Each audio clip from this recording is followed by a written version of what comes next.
സ്വാമി ക്ഷേത്രവും ഒപ്പം തന്നെ ഈ ഗണപതി ക്ഷേത്രവും ഒക്കെ ദർശിക്കുക. അത് എല്ലാവരുടെയും ഒരു റുട്ടീന്റെ ഭാഗമാണ് എല്ലാ തവണയും പൊങ്കാല ഇടുമ്പോൾ. ഇവിടെ പൊങ്കാല എന്ത് സാധനമാണ് ഉണ്ടാക്കുന്നത്? മണ്ടപ്പുറ്റ്. അപ്പൊ നേർച്ചയാണോ? നേർച്ച. എന്താ ഈ തലയിൽ തലവേദനയൊക്കെ ഉള്ളവരാണോ? എന്തെങ്കിലും തലവേദനയ്ക്ക് തന്നെ ആണല്ലേ? ഫോണും ചെയ്ത് മണ്ടപ്പുറ്റ് തയ്യാറാക്കിക്കൊണ്ടിരിക്കുകയാണ്. എന്തായാലും ഇവിടെ നമുക്കറിയാം വളരെ തിരക്കുള്ള ഇടമാണ്. ബസ്സുകൾ ഇപ്പോഴും വരുന്നുണ്ട്.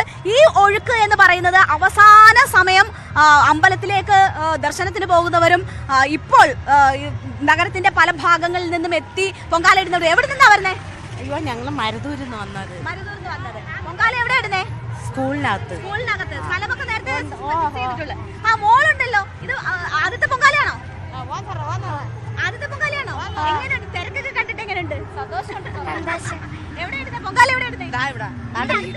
അപ്പൊ അമ്പലത്തിൽ പോയോ? അമ്പലത്തിൽ പോയില്ല, അവിടെ പോയി തൊഴുതതേ ഉള്ളൂ.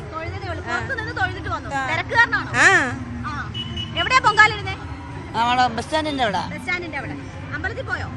പോയില്ല, ഭയങ്കര തിരക്കായോണ്ട് ഇന്ന് പോയി. ഭയങ്കര തിരക്കാണ്. ഇപ്പൊ പോയാൽ ഇനി പൊങ്കാലയുടെ സമയമാകുമ്പോഴത്തേക്ക് തിരിച്ചെത്താൻ പറ്റുമോ എന്ന് ഉറപ്പില്ല. അതുകൊണ്ട് തന്നെ പലരും അത് സ്കിപ്പ് ചെയ്യുകയാണ്. ഇവിടെ എല്ലാ ഒരുക്കങ്ങളും പൂർത്തിയാക്കി ആളുകൾ കാത്തിരിക്കുകയാണ്. ഇനി മണിക്കൂറുകളുടെ കാത്തിരിപ്പ് മാത്രമേ ഉള്ളൂ. നമുക്കറിയാം, ഒരു വർഷത്തെ കാത്തിരിപ്പാണ്. ഇന്നലെ ഈ നഗരം ഉറങ്ങിയിട്ടില്ല. അവരെല്ലാം ഉറക്കമൊഴിച്ച് കാത്തിരിക്കുകയാണ്. ഇനി 10:15 പണ്ടാര അടുപ്പിൽ തീ പകരുക. അതിന് നിമിഷങ്ങൾ കൊണ്ട് തന്നെ ആ തീ ഈ നഗരത്തിന്റെ പല ഭാഗങ്ങളിലുള്ള കലങ്ങളിലേക്ക് പകരും. അതിനായുള്ള കാത്തിരിപ്പാണ്. വലിയ തിരക്ക് നമുക്ക് കാണാം. അവിടെ നിന്ന് വാഹനങ്ങൾ ഇപ്പോഴും വരുന്നുണ്ട്.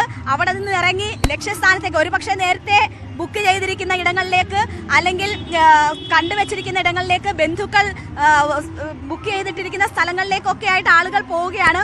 വെള്ളമൊക്കെ എടുത്തോണ്ട് വരികയാണല്ലോ. പൊങ്കാല എവിടെ ഇടുന്നേ? ഇവിടെ അടുത്ത് തന്നെ. എല്ലാം ഒരുക്കി വെച്ചോ? എല്ലാം ഒരുക്കി വെച്ച്. ദർശനമൊക്കെ ദർശനം കണ്ടില്ല, 2 ദിവസത്തിന് മുമ്പേ പോയി കണ്ടു. അമ്പലത്തിൽ പോയോ? അമ്പലത്തിൽ പോയി. പോയോ? രണ്ടാം ഉത്സവത്തിന് പോയി. ഇന്നിനി പോകുന്നുണ്ടോ? ഇന്നിന് പോണില്ല. ഇനി പോകുന്നില്ല, തിരക്കാ. ഇന്നിനി ഒരു തിരക്ക് സഹിക്കാൻ പറ്റില്ല. അപ്പോൾ അതൊക്കെ കണ്ടുകൊണ്ടാണ് ആളുകൾ ഒരു പക്ഷേ ദിവസങ്ങൾക്ക് മുൻപ് പോയി കണ്ട് അവർ തിരിച്ചു വരും. ഇന്ന് തന്നെ ദർശനം നടത്തണമെന്ന് നിർബന്ധമുള്ളവരുമുണ്ട്. ദർശനം നടത്തിയതിന് ശേഷം പൊങ്കാല അർപ്പിക്കണം, അങ്ങനെ നിർബന്ധമുള്ളവരുണ്ട്. അവർ പുലർച്ചെ മുതൽ തന്നെ എത്തി കാത്തിരുന്ന് ഒക്കെയാണ് അവർ പൊങ്കാല ഇടുന്നത്. നമുക്കറിയാം, പോലീസ് വാഹനങ്ങൾ കടന്നു പോകുന്നത് കാണാം. അതീവ സുരക്ഷയിലാണ് ആറ്റുകാൽ പൊങ്കാല നടക്കുന്നത്. 4000 പോലീസുകാരാണ് സുരക്ഷാ സന്നാഹങ്ങൾ ഒരുക്കിയുള്ളത്.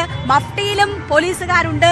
വലിയ രീതിയിലുള്ള സുരക്ഷാ ക്രമീകരണങ്ങളിൽ പൊങ്കാലയ്ക്കുള്ള എല്ലാ ഒരുക്കങ്ങളും പൂർത്തിയാക്കി കാത്തിരിക്കുകയാണ്. നമ്മളുടെ ഏറ്റവും തിരക്കേറിയ നഗരത്തിലെ ഇടങ്ങൾ മുഴുവൻ സ്ത്രീകൾ കൈയടക്കിയിരിക്കുന്ന കാഴ്ചയാണ് നമ്മൾ കാണുന്നത്. പൊങ്കാല കലങ്ങൾ നിരന്നിരിക്കുന്നു.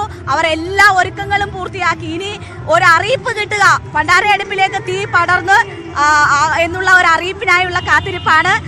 ആ കാത്തിരിപ്പിന് ശേഷം അത് വളരെ പെട്ടെന്ന് തന്നെ പൊങ്കാല അടുപ്പിലേക്ക് തീ പകർന്നു കഴിഞ്ഞാൽ വളരെ പെട്ടെന്ന് തന്നെ അവർ എത്ര നിവേദ്യങ്ങൾ ഉണ്ടാക്കുന്നോ, വിഭവങ്ങൾ ഉണ്ടാക്കുന്നോ, അതൊക്കെ തയ്യാറായിരിക്കും. നമുക്കിവിടെ പോലീസ് ഉദ്യോഗസ്ഥരെയൊക്കെ കാണാം. അതീവ സുരക്ഷ. മോനമ്മയ്ക്ക് കൂട്ടുകൊണ്ടാണോ? ആദ്യത്തെ പൊങ്കാലയാണോ? അല്ല. എവിടുന്നാ വരുന്നേ? നെടുമങ്ങാട്. എത്രാമത്തെ പൊങ്കാലയാ? ഇത് കൊച്ചുനാളിലുള്ള പൊങ്കാലയാ. എല്ലാം ഒരുക്കിയോ? എല്ലാം ഒരുക്കി കഴിഞ്ഞു അല്ലേ? ഇനി അങ്ങോട്ട് അറിയിപ്പ് കിട്ടിയാ മതി. ഇവിടെ വിഭവങ്ങളൊക്കെ ഒരുക്കിക്കൊണ്ടിരിക്കുകയാണ്. തെരളിയപ്പം ഉണ്ടാക്കാനുള്ള എല്ലാ ക്രമീകരണങ്ങളും നടത്തി. എവിടെ നിന്നാ വരുന്നേ? ഇന്നാണ് രാവിലെയാണോ എത്തിയത്? അല്ല, ഇന്നലെ എത്തിയപ്പോഴാണ് ഇവിടെ സ്ഥലം പിടിച്ചേ. ബസ് സ്റ്റാൻഡിന്റെ ഇടമാണ്. ഇവിടെ നിന്ന് നമുക്ക് തമ്പാനൂരിലും ഒക്കെ കാണാൻ കഴിയുന്നത്. ഇപ്പോൾ വരുന്നവർ പോലുമുണ്ട്. അവർ വന്നിറങ്ങിയാൽ അവർക്ക് ഏറ്റവും അടുത്ത് എവിടെയാണോ സ്ഥലം കിട്ടുക അവിടേക്ക് അവർ പോകുന്നു. അവിടെ അവർ പൊങ്കാല അർപ്പിക്കുന്നു. അമ്മ പൊങ്കാല ഇടുന്നില്ലേ? എവിടെയാ? പെട്രോൾ പമ്പിന്റെ നടയില്. അവിടെ സ്ഥലമുണ്ട്. ഇപ്പൊ എവിടെ? എങ്ങോട്ട് പോവാ? എന്തെങ്കിലും മേടിക്കാനുണ്ടോ? ഓക്കെ. ഇവിടെ പ്രശാന്ത് ഇങ്ങോട്ട് നോക്കിയാൽ കാണാം. ഒരു കൂട്ടം തെരളിയപ്പം ഉണ്ടാക്കി വെച്ചിരിക്കുകയാണ്. എല്ലാം പണിയെല്ലാം കഴിഞ്ഞില്ലേ? പണി നടന്നുകൊണ്ടിരിക്കുന്നു. എപ്പോ എത്തി ഇവിടെ? 4:30 എത്തി. വേങ്ങോട്.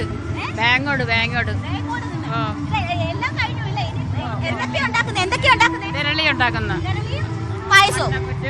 പായസവും പൊങ്കാലി. എത്രാമത്തെ പൊങ്കാലയാ?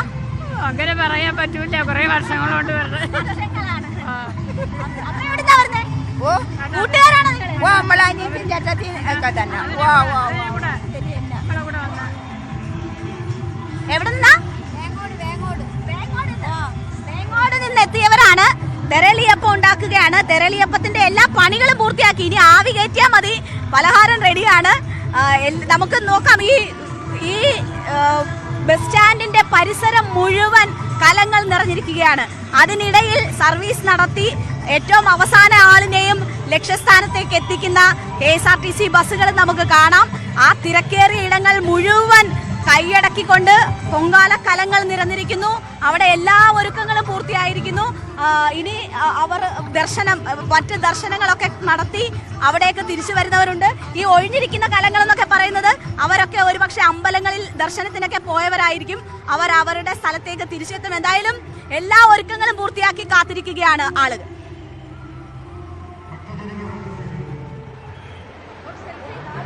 ശരി രേണു, അവിടെ നല്ല എന്ത് രസമായിരുന്നു ചേച്ചിമാരെ കാണാനല്ലോ, ഒരേ വേഷത്തിൽ ഒരേ അങ്ങനെ എത്തുന്ന ഒരുപാട് പേരുണ്ട്. പലയിടങ്ങളിൽ നിന്നും ഇപ്പോ ട്രാവലറൊക്കെ ബുക്ക് ചെയ്ത് നേരത്തെ വരുന്ന അവര് ഒരു യൂണിഫോമിലൊക്കെ ആയിരിക്കും.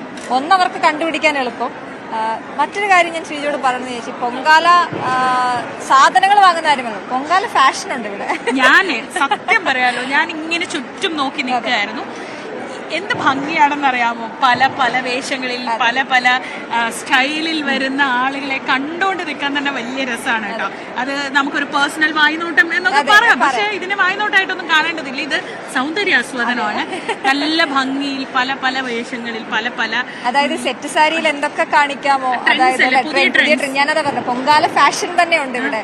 അത് നമുക്ക് ഓരോരുത്തരെയും കാണുമ്പോൾ മനസ്സിലാവും ഇത്തവണ ഇതാണ് ഫാഷൻ എന്ന് നമുക്ക് തോന്നുന്ന രീതിയിൽ പലരും അതേ സെയിം രീതിയിലുള്ള ഫാഷനുള്ള വസ്ത്രങ്ങൾ ധരിച്ചു വരുന്നുണ്ട്. അപ്പോൾ നമ്മുടെ ഭണ്ഡാരടുപ്പിലേക്ക് നമ്മൾ പോവുകയാണെങ്കിൽ അവിടെ എല്ലാ ഒരുക്കങ്ങളും തയ്യാറാണ്. ഇനി ഇവിടെയുള്ള ക്ഷേത്രം ഭാരവാഹികളും മന്ത്രിമാരും അടക്കമുള്ള ആളുകൾ ഇവിടെ എത്തിയ ശേഷമായിരിക്കും ഭണ്ഡാരടുപ്പിലേക്ക് എത്തി കൊടുത്തത്. അതിനുള്ള സമയമൊക്കെ ആയി വരുന്നതേ ഉള്ളൂ. പുറത്ത് വലിയ രീതിയിലുള്ള ക്രമീകരണങ്ങളും ഗതാഗത ക്രമീകരണങ്ങളും അടക്കം നടക്കുന്നുണ്ട്. ഒപ്പം അവർക്കൊപ്പം എടുത്തു പറയുന്നുണ്ട്, പോലീസിനൊപ്പം എടുത്തു പറയേണ്ട കുറച്ച് ആളുകൾ കൂടിയുണ്ട്. വോളണ്ടിയേഴ്സ് ഉണ്ട് ഇവിടെ. ഒരു സംഘം വോളണ്ടിയേഴ്സ് നിൽക്കുന്നുണ്ട്. നമുക്ക് അവര് നമ്മളെ കണ്ടിട്ട് ശ്രദ്ധിച്ചിട്ടൊന്നുമില്ല, കുറെ നേരമായി അവര് ഈ ക്യൂവിൽ നിൽക്കുന്നവർക്ക് വെള്ളം കൊടുക്കാനായിട്ട് ജില്ലാ ഭരണകൂടം ഏർപ്പെടുത്തിയിരിക്കുന്ന വോളണ്ടിയേഴ്സ് ആണ്. ചെറിയ കുട്ടികളാണ്. അവരോട് സംസാരിക്കാം. എപ്പോ തൊട്ട് ഇവിടെ നിൽക്കാൻ തുടങ്ങിയതാ? എന്നാ ഇന്നോട്ടാണ് അങ്ങ് വന്നത്? നമ്മൾ ഇന്നലെ വൈകുന്നേരം തൊട്ടാ. നിങ്ങൾ എന്ത് ചെയ്യാം? മെഡിക്കൽ സപ്പോർട്ട് ടീമാണ്. അതൊക്കെ ശരിക്കും എന്താ ചെയ്യണേ? വോളണ്ടിയറിംഗ്. സ്റ്റുഡൻസ് പഠിക്കുകയാണ്.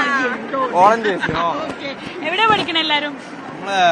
പോളിടെക്നിക്. എല്ലാരും ഓരോരുത്തരും എങ്ങനെ ഇങ്ങനെ ഒരു വോളണ്ടിയറിംഗ് പരിപാടി ഉണ്ടെന്ന് അറിഞ്ഞ എങ്ങനെയാ വന്നേ? കോളേജിൽ ഇതേപോലെ ഡ്യൂട്ടി ചെയ്തിട്ട്. അപ്പൊ ആദ്യമായിട്ടാണ് പറഞ്ഞത്. ആദ്യമായിട്ടാണ് വരണേ. സ്ഥലം എവിടെയാ? പ്രാവശ്യമ്പലം. പ്രാവശ്യമ്പലം. നമ്മുടെ കരമനയാണ്. അയൽക്കാരാണ്. അപ്പൊ നമ്മുടെ കോളേജിൽ വന്നിട്ട് ഇങ്ങനെ ആവശ്യപ്പെട്ടപ്പോ എന്നാ വന്നേക്കാന്ന് വിചാരിച്ചു. നേരത്തെ പൊങ്കാലായിട്ട് എന്തെങ്കിലുമൊക്കെ ബന്ധമുണ്ടോ?